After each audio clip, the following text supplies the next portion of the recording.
Success is a journey, not a destination. The doing is often more important than the outcome. That's a quote from Arthur Ashe, and that's my quote for ISM this year because I think that my success in this class will be defined as the hard work that I do and not necessarily what my outcome will be, because I'm not sure.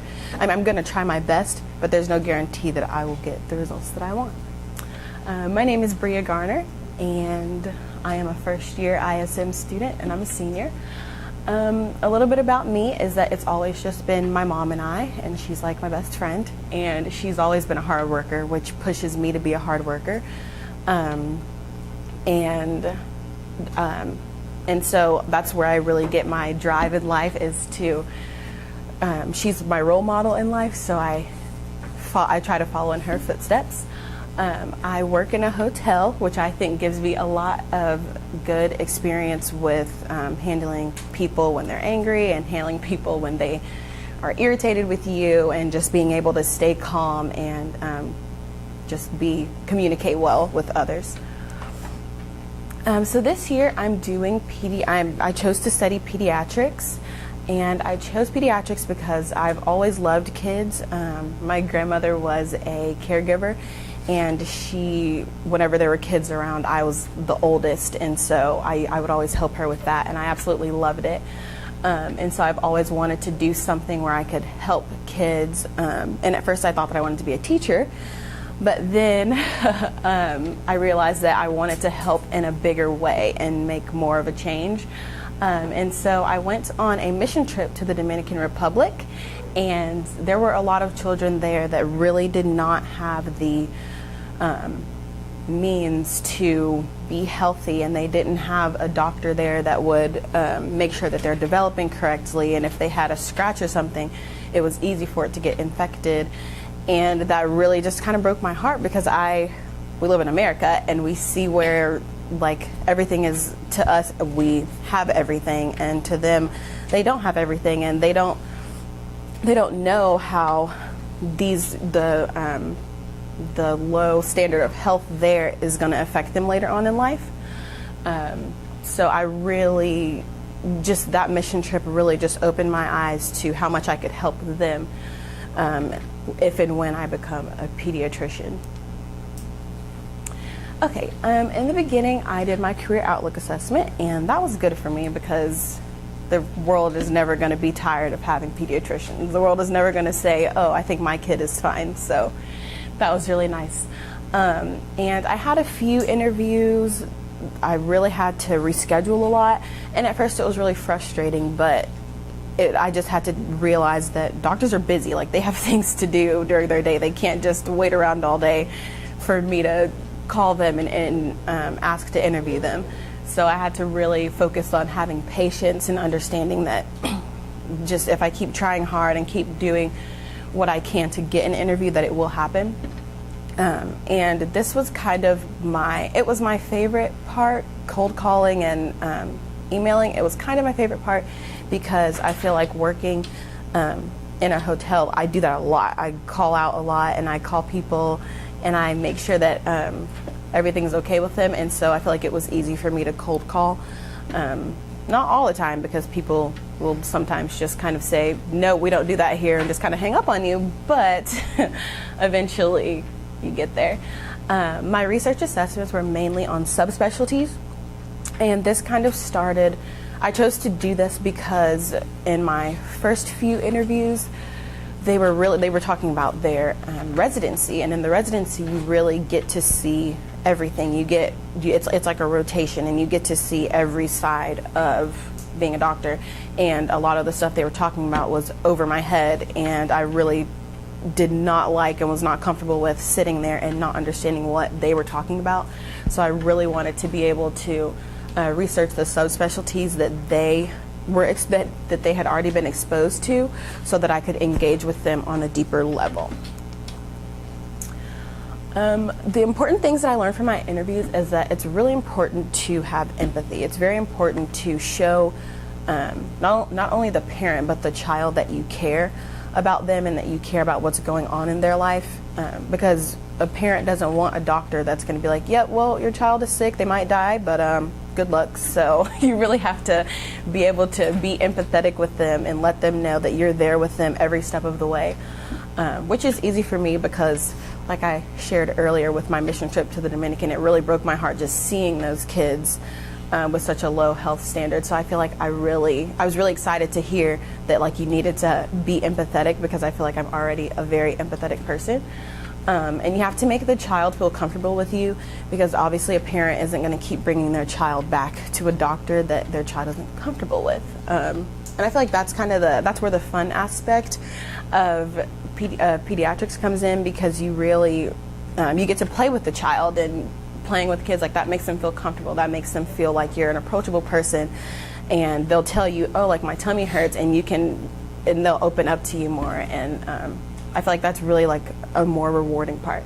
And you also have to make the parent feel comfortable, because the parent, that's where it comes from. The child isn't going to say, oh, yep, it's time for my 6-month checkup. I need to go see this doctor. No, like the parent makes that choice. And so you really have to make them feel comfortable bringing their child to you. So you have to be a very approachable person, and just be able to communicate with the parent and let them know that you're going to be with them, and help them through their child's sickness.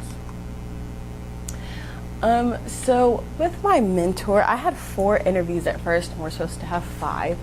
And I was really irritated because I was like, I already know who my mentor is going to be. I just want to pick my mentor, and I just want to get it over with. Like, I know who it's going to be. I just want to start already. Like, come on, let's go. So during my last interview, Coach Goff helped me get it, and I was like, okay, like I'm going to go on this interview, be completely professional as usual, but I already know who my mentor is going to be. So I went to my interview with Dr. Diana, and she was amazing, and she was just, it was nothing that she was just amazing. I mean, I obviously expected good things, but we connected, just from me just meeting her, and she was very open with me, and she answered all of my questions and more, and she gave me a tour around her facility, and kind of showed me where everything is, and that's a picture of her up there. And so she was really amazing, and we connected, and so I felt like after that interview I was kind of like, oh, okay, well maybe I should change my choice for a mentor. Needless to say, I was really happy to have that interview. I'm very grateful for it, because I'm so happy that I chose Dr. Diana. For my mentor visits, the very first one I went on, I really was not expecting much. I was really we were going to go over the mentor handbook and just kind of talk through the mentor process, but she had already been a mentor before. And so when I first got there, she let me jump right in with patients and shadow with them, and it was amazing. I did not expect that at all whatsoever, and I was so excited to just be able to be in the room with her and to see the procedures that she goes through with the patients. And she also, during some of our mentor visits, she's let me see an ear infection and see what that looks like, which is really cool. It doesn't sound like it's that cool, but it's cool to be able to see it, because she can look in someone's ear and say, oh, yep, ear infection. And for me, it's like, obviously I'm not at that point yet. And so to be able to see what she sees and understand, that was really cool. And then another cool thing that I saw, there was a child who, he was about 6 months old, and he had an extra pinky toe. And it was absolutely adorable, and everything was fine with him. And she said that eventually, like, it would run its course, or he would have to get surgery for it. But it was pretty cool to see that, and to see how she deals with it, and how she just explains to the parents that it's going to be fine. Not every child is the same, and what they can do in the future to help it. Because I mean, if his shoes are on, you're not gonna. You can't really tell that anything's different. And another fun thing that she had me do, I came at around 8:30 in the morning, and normally she goes to the nursery because she also sees newborns. Normally she goes to the nursery like around 7:30, but on this day she hadn't gotten a chance to go there yet, so I was able to go into the nursery and visit a 1-day-old with her, and that was amazing. Like, that was probably like my favorite time, my favorite mentor visit so far, because I was able to see on babies, you have to check absolutely everything. Like, you have to check everything on them. You can't just look over them and just be like, oh, yep, they look good, they're perfect color. Like, no, you have to check absolutely everything. You have to check their eyes, their ears, their mouth. You have to check their reflexes. And it was cool for me because we rushed all the way up there and everything was kind of chaotic. And then we went in the room with this newborn and it was like everything kind of slowed down, and we had to like focus on him and focus on what he needed and focus on making sure that he was developing properly, even though he was just a day old, that he was developing properly and that everything was okay with him. And that was really like eye-opening for me, and I really loved getting to do that with her. And recently on my last mentor visit, there was I think the baby was probably 6 weeks old, and she had a heart murmur. And Dr. Diana let me listen to it, and that was really interesting, because you don't think about, like, you hear heart murmur and you think, oh my gosh, like awful, like what are we gonna do? But normally in babies they will have a small heart murmur and it will get better as they grow older. And you obviously hear that heart murmurs, like they don't sound the same, but if you can't hear it, you can't tell the difference. So it was really cool for me to be able to hear it and understand like how it's different. And it really, instead of like your heart going boom, boom, boom, boom, boom, it goes like whoosh, whoosh, whoosh. And it's really like, it's cool. And so it was cool to see her like interact with the mother, because you could tell that the mother was obviously a little like worried about it. And it was cool that she said it's fine, like it's gonna, it normally gets better as they grow older. And she sent them to like a cardiologist to make sure that everything was okay. I just think that it's like that just shows how important it is for you to communicate with the mother and communicate with the parents, and just let them know that you're there with them and you're going to do everything that you can to help their child. On more of our mentor visits, we talked about my original work and what I was going to do with that. And in the beginning, I really didn't know which direction I was going to take. I didn't know if I wanted to look into the child abuse side or look into the like developmental stage side. And I ended up choosing abuse, because you really don't, when you think pediatrics, you think, oh, I take my baby there, they get checked out, everything's fine, we go home and perfect baby. Well, people really don't see the side of abuse that pediatricians might see. I didn't even notice it myself until I went on my interviews and they talked about it a little bit. So that's what I did my original work over. And then we also brainstormed a little for my final product, but I know that we're going to talk about that more as that gets closer. Okay, so for my original work, I made a website, and it just gives people like an introduction of child abuse. So I wanted to really touch on the different kinds of child abuse and let like parents know that it is a reality. As unfortunate as it is a reality, because like I said, people don't really see that side of pediatrics, and it is sad, and you don't want to see that side of pediatrics, but we do see it, and it does come across, and you have to know how to evaluate them and how to take care of it and what to do. And so on my website, I did an introduction to the different types of abuse, and then I wanted people that came to the website and read it to know that this information that I was giving them was real. So I sent a link to the information that my mentor gave me over all the topics, so that they could read it for themselves and understand, oh wow, like this is a real thing, this happens, this is what it is, and how they can notice the signs of abuse. And I chose the abuse topic. It is heavy, but like I said, people should be aware of it.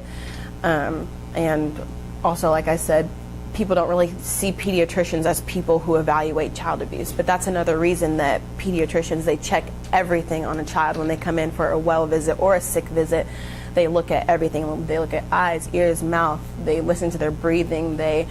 And even just sitting and playing with the child, they can see their behavior, because child abuse can also stunt behavior or stunt development. And so the physicians, they check absolutely everything on the child, and I think it's really important that people know and parents know that when you do a checkup or a sick visit, we're not just playing with your kid, and we're not just like treating them for what you tell us to treat them for. Like, we're looking for everything on them to make sure that your child is in perfect health. And for the future, Dr. Diana and I are going to talk about my final product more. I know that I definitely want to go deeper into the pediatric field for my final product. I really want to do something, I don't know, just amazing, and do something really big that will help people and also help my understanding of pediatrics.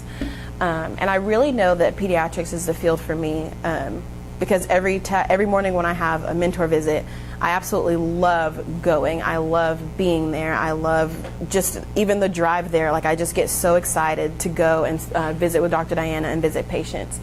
And whenever I leave, I'm like, oh, I wish I had like one more hour, just one more hour, or like I wish I could stay here like all day. And that's how I know that like this is really where I want to be. This is what I want to do with my life, because I feel like if you go to your mentor visit and you're like, oh, why do I have to go? Then why are you here? You know, like, why did you choose that topic? Or if you're leaving and you're like, finally, I'm out, why are you there?